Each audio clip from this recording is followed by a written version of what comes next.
Hey guys, it's Panther, and today I want to go over another psychological topic and how it ties into League. Today we're going to be discussing metacognition and how it ties into manipulating what knowledge is available to the enemy team to try to make them behave a certain way. Before we get into that, I'd like to kind of explain what metacognition is and how it pertains to League. Before we begin, have you checked out our website yet? GameLeap.com has hundreds of advanced guides by challenger players just like this one. Hit the link in the description below to sign up today.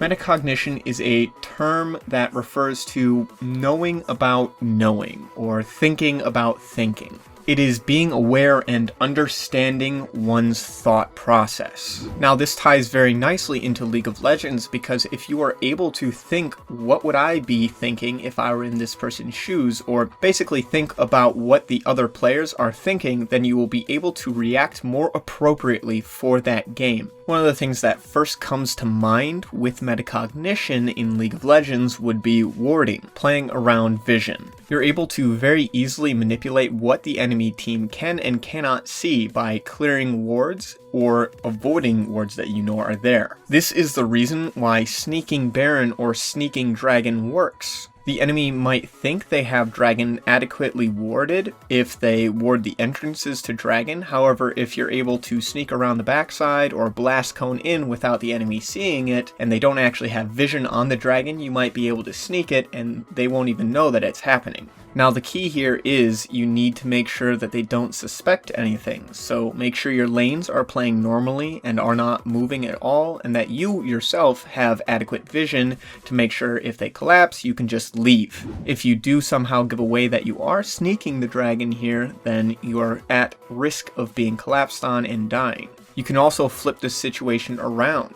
If you see somebody trying to sneak Dragon, they walk over a ward and they start the Dragon, then you are able to let them kind of start the Dragon and then collapse on it later once they've taken a little bit of damage from Dragon and probably get a free kill. The idea here is you want the enemy team to feel safe and secure in what they're doing before punishing it. A lot of players will first kind of test the water to see exactly what it is you're trying to do before they really commit to a certain play. It is very important that you make them feel secure in what they're doing so that they continue making this mistake and you can punish it. A good example of this would be if you are laning as a champion that has very good 100-0 potential. For example, Zed. Now your main goal as Zed, an assassin, is to assassinate the enemy. However, this might be a little bit hard if they're playing very safe and far away from minions. So a lot of the time it's in your best interest to play a little bit further back so that they play further up and it gives you a little bit more of an opportunity to kill them. You don't always want to apply the maximum pressure that you can in your lane because oftentimes you're not actually going to be able to do anything if you exert that maximum pressure. Just playing up on the tower doesn't always benefit you a lot. A lot of the time they're still going to get the CS and you're just putting yourself in danger. So it's a little bit better to back off a little bit, let them play a little bit more forward so you actually have an opportunity to kill them. You can also apply this sort of thinking to forcing the jungler to come into your lane. If you know that you can 1v2, then it is completely safe for you to push to the tower and force the jungler to come to you.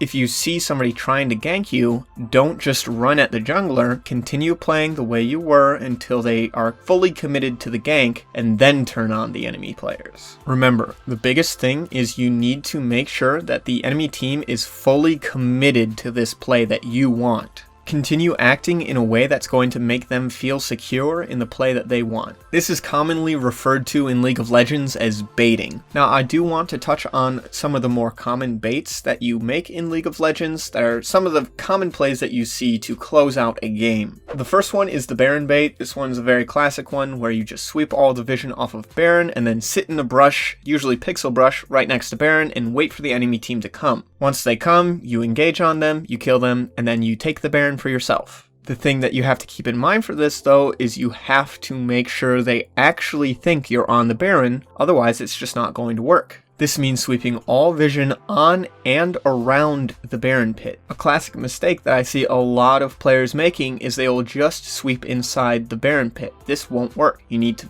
sweep inside the Baron Pit and around the Baron Pit. This means above the Baron Pit, below the Baron Pit, and inside of it. If they have vision on the entrance to the Baron Pit at all, or where you are sitting, it's not going to work. They're going to know you're not on the Baron. Another classic play is the Death Brush. Now, this is usually used to punish a team that is rotating through an area that they don't have vision in to try and kill the enemy team and then take towers afterwards. The way you set this up is very similar. You just sweep vision out on a certain side of the map, and then you either send one person down to split push on that tower, or you pretend to rotate as a team and then catch the enemy team while they are rotating to deal with this pressure on the tower that you have applied. Now, there are plenty of other baits that you can make. Some are champion specific, but the main idea is try and get inside the enemy team's head and think what they're thinking. A player that I can think of off the top of my head that does this very, very well is Pinkward. He is an AP Shaco top player who is just constantly inside the enemy team's head, thinking ahead probably 30 or 40 seconds in the future for pretty much the entire game. This is a player who has really made the most of metacognition and really understands what the enemy team is thinking in the vast majority of situations. Other examples are champions that abuse stealth mechanics or trap mechanics. For stealth mechanics specifically,